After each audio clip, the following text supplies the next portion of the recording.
So hello everyone, welcome to the channel Infonel. So the objective of this video is to know the most common functions which are used in Python Pandas library. So I am going to tell you about these function and और ये जो functions हैं ये mostly use होते हैं Pandas library के data analysis के part में. So without any further delay, let's start.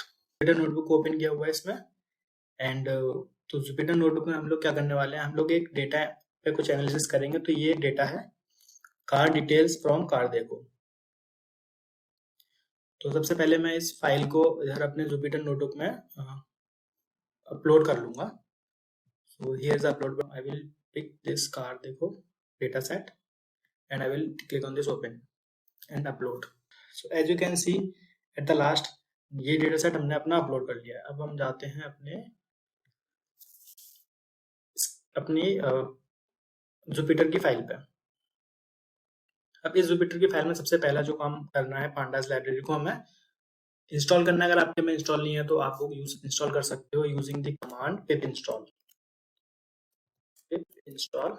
pandas. क्योंकि मेरे में इंस्टॉल है तो मैं I am not going to install again. So I will just import the library.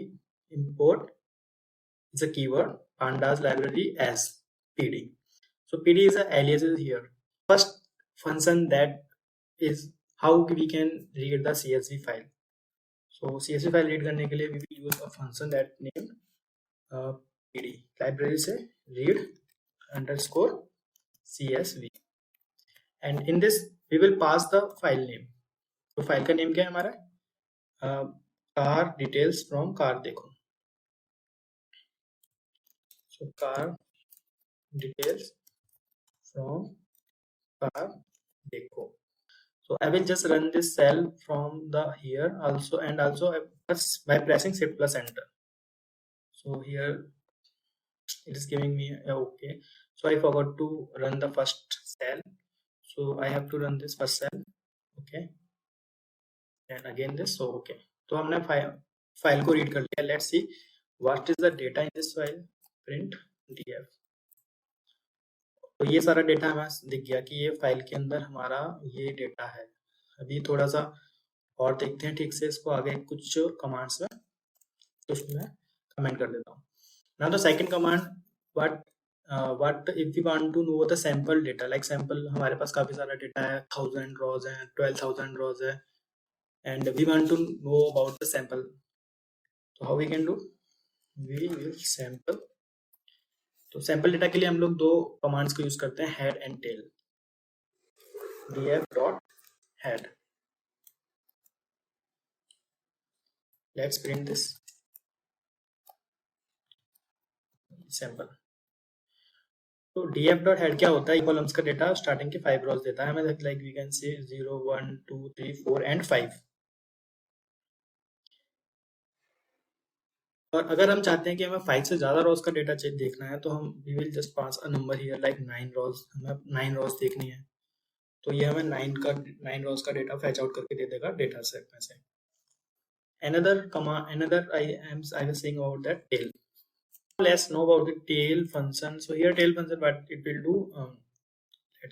So you can see before we have run the, तो हमने जब head function को रन किया था तो उस टाइम पे जो हमें डेटा मिला था वो स्टार्टिंग की रॉज से मिला था, लाइक 0 1 2 3 एंड 4. अगर हम इसको टेल से रन करेंगे तो what we will get the data from the last rows like 4339 and 4338 4337. So this is the basic difference between head and tail, as head is from start as the name says and tail from back is from the last data from last. तो ये basic difference होता है head और tell में. ये head और tell दोनों ही हमें सैंपल देते हैं डेटा का कि स्टार्टिंग के फर्स्ट रॉज का डेटा क्या है, लास्ट के कुछ रॉज का डेटा क्या है. तो ये इसलिए हम लोग यूज करते हैं. Now let's come to the another function how to find the number of rows and columns. अगर हमें पता लगाना है कि हमारे जो डेटा सेट है उसमें कितने कॉलम्स हैं, basically total number of columns कितने हैं and total number of rows कितनी है. तो how we can do this? So total row and column. Which is equals to df, जो कि हमारा डेटा फ्रेम हमने स्टार्टिंग में इसमें स्टोर किया हुआ था df वेरिएबल में, जो हमने डेटा को रीड किया था, तो df में ही हम सारे ऑपरेशन करने वाले हैं। df डॉट शेप, हाँ जी, ये फंक्शन है df डॉट शेप, जो कि हमें help us to find the total number of rows and column. Total rows, column. I will run this. So you can see there are 4340 rows and 8 number of columns in our data set. Now let's move to another function.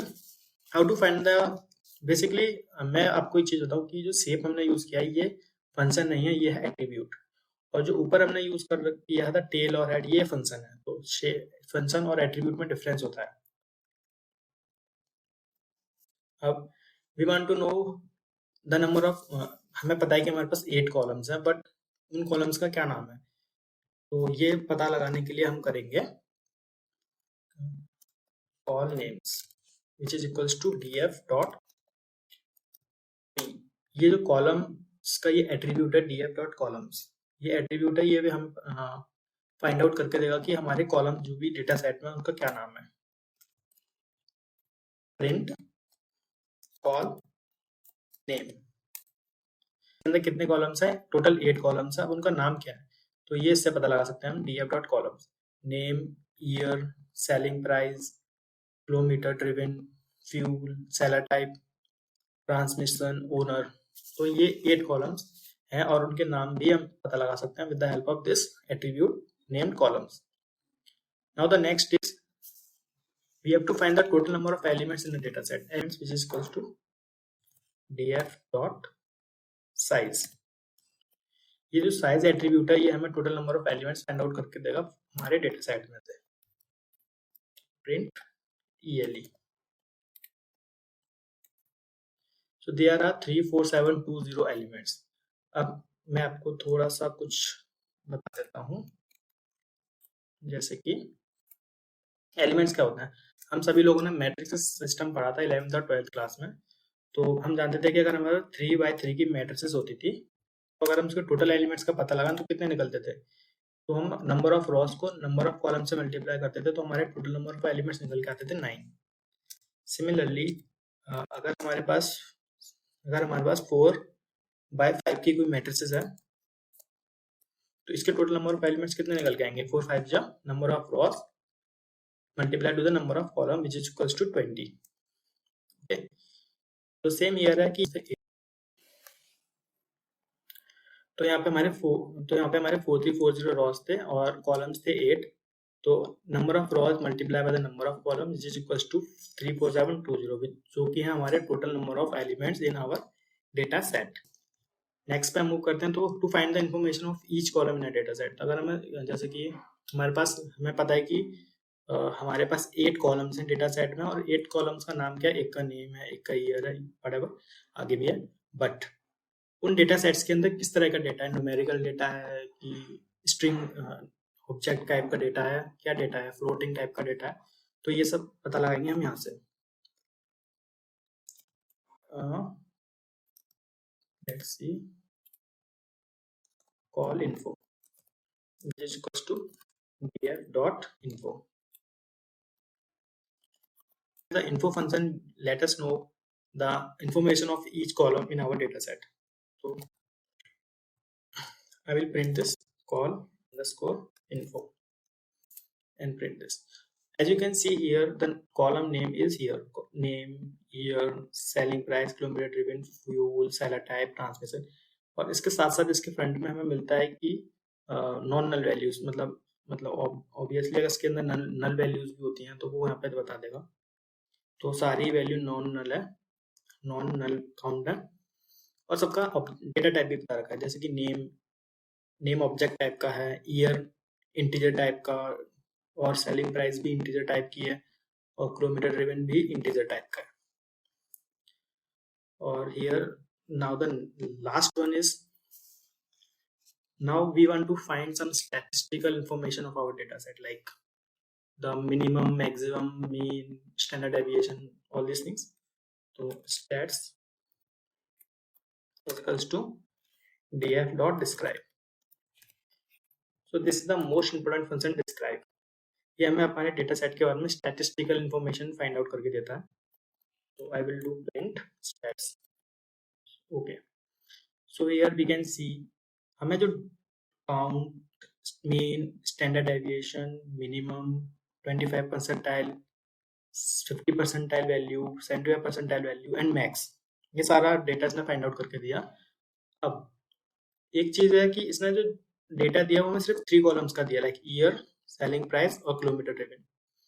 तो ये क्या करेगा कि ये हमारे data set में से सिर्फ उन्हीं वैल्यूज का स्टैटिस्टिकल इंफॉर्मेशन निकाल के देगा जिनका डेटा टाइप इंटीजर है।